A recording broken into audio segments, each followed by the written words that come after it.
to make a forum. Jotije mag kambi mula Light Resources mayudre sub-county mar Arieda obago ng'anyo mamuol mar kwedo chik mar doho mar loro kar tijgi. Mabang' ka riwruog saga mar Arieda Atso Miners Savings and Credit Cooperative Society nyocha oyudo puoth mar doho mar dwaro ni chungi chenro mag kar kunyo mulano mantiere North Ramba sub-location.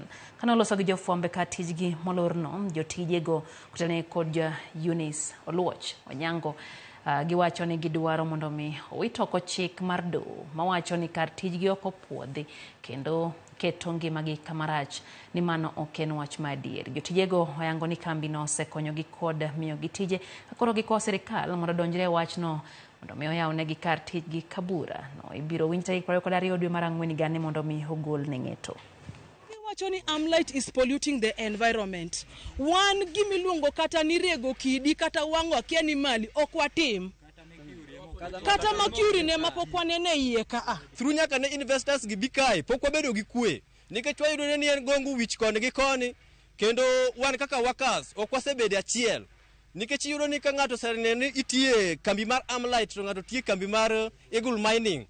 Uyudo ni winjruok onge kinde ka. Koro gino osekelonwa thoth weche mang'eny mok wasebedo ni to weche gi wuok e yo mane. To wan ka warwako investors gi te ne gi kundni mopogore opogore kendo wang'eyo maber ni ka gichopo ka to dongruok nwadhi yudo kaka jo community ma North Ramba ka.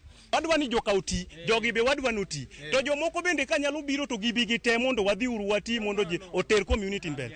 To adwa wacho ni ng'at ma ichulo ama ng'at ma chung' kaka fault witness ni mondo thir kambini. Adwa ng'isi ni okigori gi wuon kampuni ni, okigori gi population manikani, igori gi development mar gweng'i ni wuon.